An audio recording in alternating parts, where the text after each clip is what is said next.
അദ്ദേഹം സ്വപ്നം കണ്ട് രാവിലെ എണ്ണീറ്റ് നടത്തിയ പത്രസമ്മേളനമാണ്. ആ സ്വപ്നത്തിൽ കിട്ടിയ ഒരു അനുഭവമാണ് അദ്ദേഹം മാധ്യമങ്ങളുമായി പങ്കുവച്ചിട്ടുള്ളത്.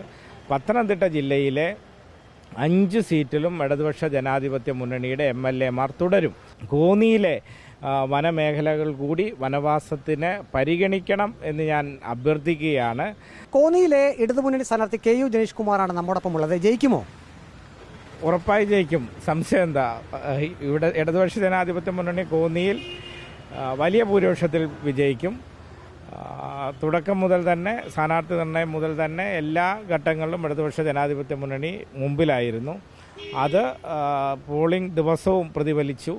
വലിയ ഭൂരിപക്ഷത്തിൽ വിജയിക്കാൻ വേണ്ടി കഴിയും. ഇപ്പോൾ UDF കണക്ക് കൂട്ടുന്നത് BJP വോട്ടുകൾ അതിൽ കണ്ണുവെച്ചാണ് അവിടുത്തെ പ്രാദേശികമായ കോൺഗ്രസ് ലീഡർമാർ അവകാശവാദം ഉന്നയിച്ചുകൊണ്ടിരിക്കുന്നത്. ഞാൻ കണക്ക് കൂട്ടി ഈ പറഞ്ഞ 10,000 എന്ന് പറയുന്നത് BJPയുടെ കുറേ വോട്ടുകൾ കൂടി അവർ പിടിച്ചാലും ഉള്ള ഭൂരിപക്ഷമാണ്. അതല്ലെങ്കിൽ വലിയ ഭൂരിപക്ഷത്തിലേക്ക് എത്തും, ഒരു കാര്യത്തിൽ സംശയമില്ല. ഇപ്പോൾ കഴിഞ്ഞ ദിവസം നമ്മുടെ പ്രതിപക്ഷ നേതാവ് ഇന്നലെ വാർത്താ സമ്മേളനം നടത്തി പത്തനംതിട്ടയിലെ 5 സീറ്റുകളിലും UDF പിടിച്ചെടുക്കും എന്ന് പറഞ്ഞു. അത് തെരഞ്ഞെടുപ്പ് കഴിഞ്ഞതിന് ശേഷം തലേ ദിവസം അദ്ദേഹം കണ്ട സ്വപ്നത്തിൽ പ്രതിഫലിച്ച കാര്യമാണ്. അന്ന് അദ്ദേഹം സ്വപ്നം കണ്ട് രാവിലെ എണ്ണീറ്റ് നടത്തിയ പത്രസമ്മേളനമാണ്. ആ സ്വപ്നത്തിൽ കിട്ടിയ ഒരു അനുഭവമാണ് അദ്ദേഹം മാധ്യമങ്ങളുമായി പങ്കുവച്ചിട്ടുള്ളത്. പത്തനംതിട്ട ജില്ലയിലെ 5 സീറ്റിലും ഇടതുപക്ഷ ജനാധിപത്യ മുന്നണിയുടെ MLA മാർ തുടരും. അതിൽ ആറന്മുള നിയമസഭാ മണ്ഡലത്തിൽ മത്സരിച്ച ആരോഗ്യമന്ത്രി വീണ ജോർജ് ആയിരിക്കും വലിയ മാർജിനിൽ വിജയിക്കാൻ പോകുന്നത് എന്ന് മെയ് മാസം 4-ാം തീയതി മനസ്സിലാകും. ഇടതുപക്ഷ ജനാധിപത്യ മുന്നണിയുടെ ഗവൺമെൻറ് കേരളത്തിൽ അധികാരത്തിൽ വരും.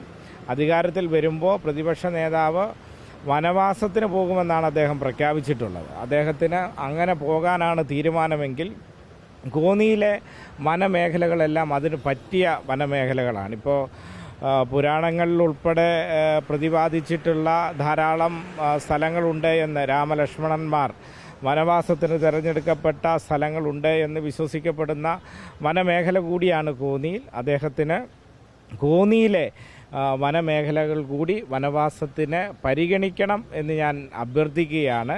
അദ്ദേഹം നുണകൾ പറഞ്ഞുകൊണ്ടിരിക്കുന്നു. തെരഞ്ഞെടുപ്പിന് ശേഷവും ആ നുണകൾ ആവർത്തിക്കുകയാണ്.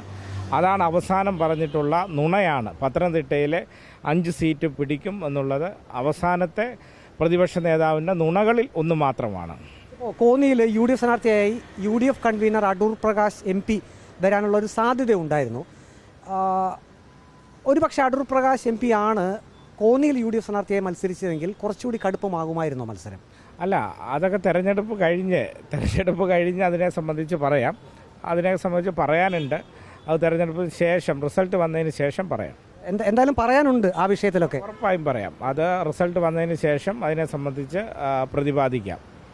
ഏതായാലും കോന്നി നിയമസഭാ മണ്ഡലത്തിൽ UDFും NDAയും തമ്മിൽ ഒരു രഹസ്യ ബാന്ധവമുണ്ട്. അതുകൊണ്ട് തന്നെ തൻ്റെ ഭൂരിപക്ഷം കുറഞ്ഞത് 10,000 ആണ് എന്ന് KU ജനീഷ് കുമാർ പറയുന്നു. ഈ 10,000 എന്നുള്ളത് BJP വോട്ടുകൾ ഒരു പക്ഷേ UDFിലേക്ക് പോയാലും ആ ഒരു മിനിമം 10,000 വോട്ടിൻ്റെ ഭൂരിപക്ഷമെങ്കിലും കോന്നി മണ്ഡലത്തിൽ തനിക്ക് ഉറപ്പാണെന്ന ആത്മവിശ്വാസത്തിലാണ് KU Janeesh Kumar. Video journalist Aji കുടുംബനൊപ്പം reporter Praveen Purushothaman, in reporter, Pathanamthitta.